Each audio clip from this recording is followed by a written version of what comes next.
Jouer à un jeu vidéo peut paraître une activité bien éloignée de la rigueur scientifique. Et pourtant, les jeux vidéo offrent de très nombreuses possibilités en sciences. Ça peut par exemple servir de média pour la vulgarisation scientifique. C'est notamment le cas de certains concours qui permettent effectivement de vulgariser des thèses, notamment sous forme de jeux vidéo. C'est notamment le cas en mars 2018, lorsqu'une Game Jam a été organisée par une école doctorale de Montpellier avec une école en art vidéoludique locale. 5 doctorants et doctorantes et 25 membres de cette école de création de jeux vidéo ont développé des jeux vidéo vulgarisant les sujets de thèse en biologie et en médecine. Mais les jeux vidéo peuvent aussi devenir un outil d'acquisition de connaissances scientifiques. Et forcément, quand on sert du jeu vidéo pour développer de la science, ça m'intéresse. Bienvenue dans ce nouvel épisode.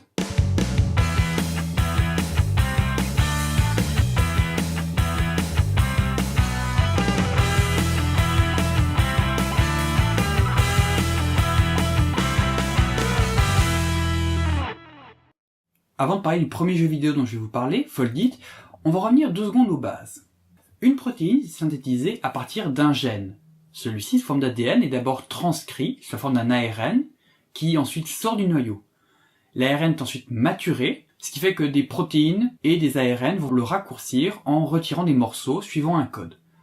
Ensuite, l'ARN est traduit sous forme d'une protéine. Et donc, à la fin, on obtient une chaîne linéaire d'acides aminés, qui va se replier en 3 dimensions.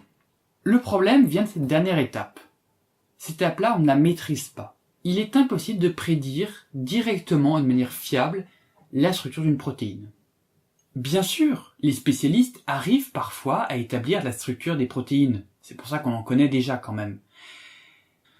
Mais il est parfois très difficile de réunir une quantité suffisante de protéines pour réaliser une telle technique. Le but de ce jeu est de replier la protéine en arrivant à la conformation, c'est-à-dire la manière de le replier, qui soit la plus stable possible. Stabilité, c'est-à-dire qui nécessite le moins d'énergie possible pour être maintenu dans cette conformation. Au début, dans le jeu, vous avez des protéines très simples. Ensuite, le problème va se complexifier petit à petit avec des protéines de plus en plus compliquées. C'est la phase d'apprentissage pour vous apprendre comment replier une protéine. Et ensuite, vous allez avoir des problèmes de plus en plus compliqués jusqu'à arriver sur les problèmes où les chercheurs et les chercheuses n'ont pas encore trouvé la solution. Et ça donne 2 résultats. Le premier, c'est que les chercheurs et les chercheuses découvrent des nouvelles structures de protéines. Par exemple, ça a été le cas en 2010, lorsque des joueurs de Foldit ont identifié en moins de 10 jours la structure d'une protéine d'un virus proche du VIH, pas tout à fait le VIH, une structure que les chercheurs ne parvenaient pas à identifier depuis 15 ans. La structure a fait l'objet d'une publication scientifique, donc c'est un travail reconnu, et les joueurs de Foldit étaient crédités. Le but est aussi d'apprendre du travail que fournissent les joueurs et les joueuses. Les scientifiques ont pu améliorer leurs algorithmes en s'inspirant du travail des joueurs et des joueuses, notamment par les recettes. Les recettes sont des scripts écrits en langage Lua qui permettent d'automatiser certaines actions et que beaucoup de joueurs et de joueuses utilisent. Ces recettes dont je parlais à l'instant sont partagées entre les joueurs et les joueuses qui peuvent ensuite les améliorer. Et ça a permis aux scientifiques qui étudient la manière de jouer de reconstituer un arbre phylogénétique ou quasiment un arbre évolutif des algorithmes utilisés par les joueurs et les joueuses de Foldit. Je trouve ça juste fascinant, moi.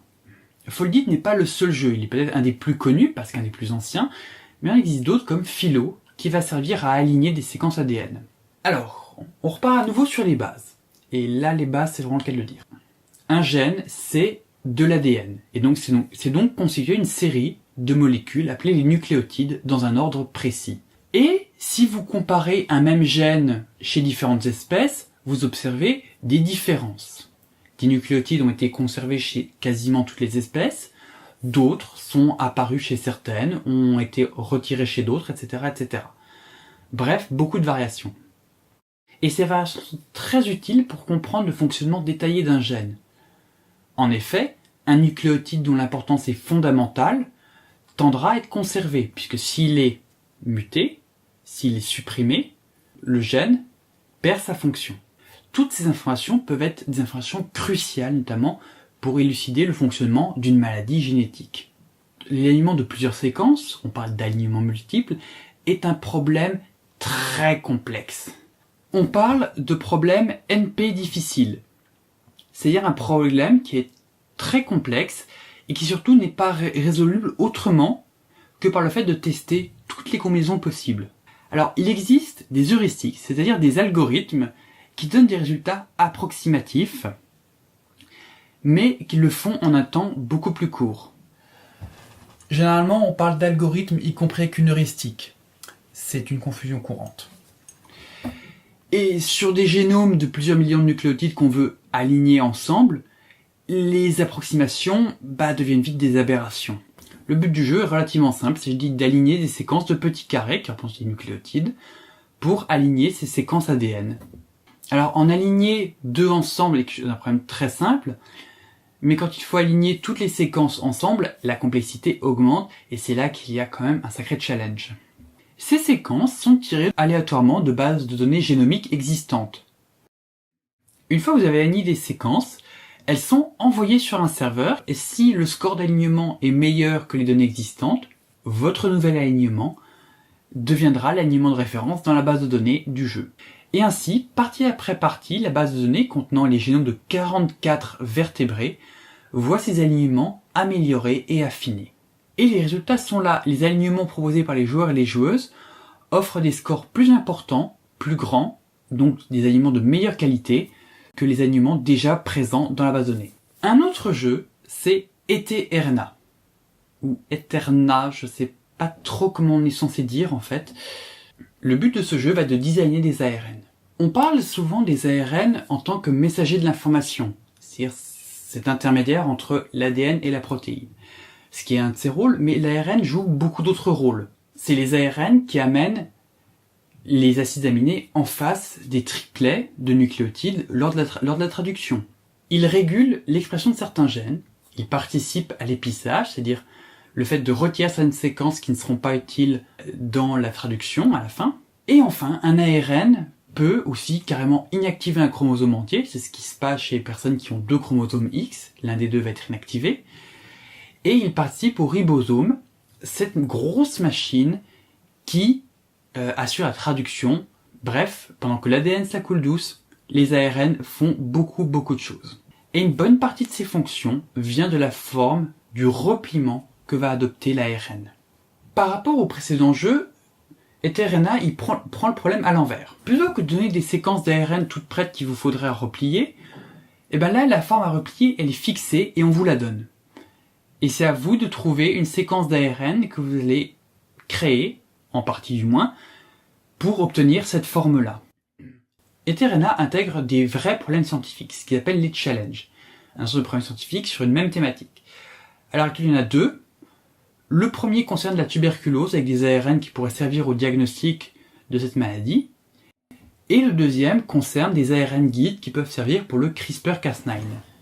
Mais si, vous savez, cette molécule qui a un nom de meuble danois fabriqué par impression 3D et qui en fait sert à découper l'ADN de manière très précise et sur lequel j'ai toujours pas fait de vidéo. Ouais. Encore, hein. Comme le décrit Adrien Treuil, chercheur en informatique, ces jeux ont prouvé de manière surprenante leur popularité auprès des personnes qui ne sont pas chercheurs et chercheuses. Et les solutions des joueurs et des joueuses sont souvent des bonnes surprises pour les scientifiques. Parce que la créativité des joueurs et des joueuses n'est pas contrainte parce qu'ils s'imaginent être une solution correcte. Tous ces jeux, et d'autres encore, servent à produire de nouvelles connaissances pour la science et permettent finalement d'intégrer d'autres publics, d'intégrer d'autres moyens pour permettre d'acquérir de nouvelles connaissances scientifiques.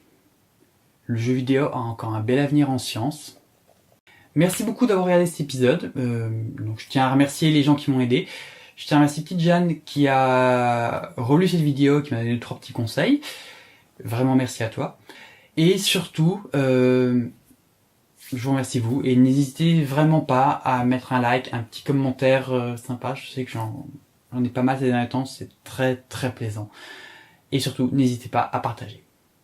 Ciao!